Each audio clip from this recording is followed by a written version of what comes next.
సభ్యులందరికీ కూడా ముఖ్యమైన ప్రకటన అండి.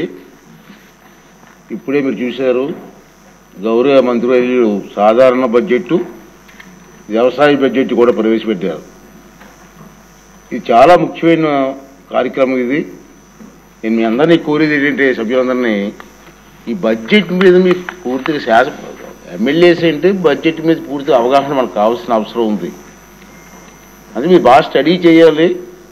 ఎందుకంటే ఇక్కడ మనం చూస్తే ఈ సమావేశంలో మన ఎలక్షన్లో ఫస్ట్ టైం ఎమ్మెల్యేస్ 84 మంది ఉన్నారండి. First time MLAs. Second time MLAs 39 మంది ఉన్నారు. మిగిలిన వాళ్ళంతా సీనియర్స్. 4 టైమ్స్ 5 టైమ్స్ ఉన్నారు, 6 టైమ్స్ 6 టైమ్స్ కూడా ఉన్నారు ఎమ్మెల్యేస్. అంచేత ఈ కొత్తగా వచ్చిన ఎమ్మెల్యేస్కి బడ్జెట్ మీద పూర్తి అవగాహన కావాలండి. అసలు బడ్జెట్ ఏంటి, సాధారణ బడ్జెట్ ఏంటి, వ్యవసాయ బడ్జెట్ ఏంటి, తర్వాత డిపార్ట్మెంట్స్. నాకు తెలిసి మొత్తం టోటల్ డిపార్ట్మెంట్స్ 39 డిపార్ట్మెంట్స్ ఉన్నాయి. అంటే అన్ని శాఖలు కలిపి వారికి ఎంత బడ్జెట్ కేటాయించేశారు, ఇవన్నీ కూడా సభ్యులకి బాగా పూర్తిగా అవగాహన ఉండవలసిన అవసరం ఉంది. అది నా రిక్వెస్ట్. అంతే మీ అందరినీ ఇచ్చారంటే మీరు రేపు జరగబోయే సభలో ఈ బడ్జెట్స్ మీద మాట్లాడమే కాదు, సలహాలు కూడా ఇవ్వాలి. తప్పేం లేదు.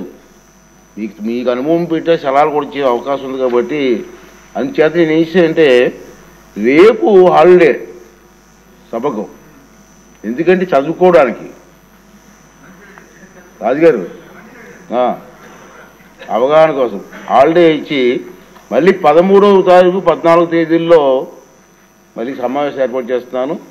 ఆ సమావేశంలో ఈ సాధారణ బడ్జెట్ పైన ఇది కూడా చర్చలు జరుగుతాయి.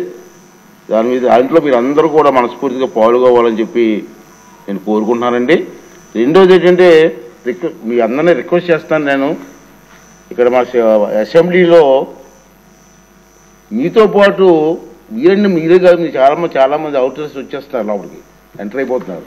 ఇది సెక్యూరిటీ ప్లేస్. ఇది ఏ ప్రాబ్లం రాకూడదు. ఇక్కడ అందరూ లోపలికి ఎంటర్ అయిపోతున్నారు. ఎంటర్ అయిపోతుంటే ఇక్కడ మేము ఎంతమంది కంట్రోల్ చేసినా మీతో పాటు ఎంటర్ అయిపోతున్నారు. ప్లీజ్ దయించి మీరు రావచ్చు, వద్దంటలేదు. అక్కడ సెక్రటరియట్లోనో ఎక్కడ ఉంటే ఇక్కడ అసెంబ్లీలోకి రాకుండా కొంచెం కంట్రోల్ చేస్తే మనకి ఇబ్బంది లేకుండా ఉంటుంది. కాబట్టి దాన్ని మీరు అందరూ సహకరించమని చెప్పి మరోసారి కోరుకుంటూ మళ్ళీ 13వ తారీఖున సమావేశం ఏర్పాటు చేద్దాం. రెండవది ఏంటంటే, మనకి ఇక్కడ భోజనాలు కూడా ఇప్పుడు మార్చాను నేను. ఈ గేట్లో 5th గేట్ నుంచి లోపలికి వెళ్ళి రైట్కి వెళ్తే ఒక డైనింగ్ హాల్ ఏర్పాటు చేసాం. బయట అంటే అది ఎక్కువగా రద్దీగా ఉంటుందని. అంతే సభ్యులందరూ కూడా భోజనాలు చేయవలసిందిగా మరోసారి కోరుకుంటూ ఈ సభని రేపు 13వ తారీఖుకి వాయిదా వేస్తానండి. థ్యాంక్ యూ అండి.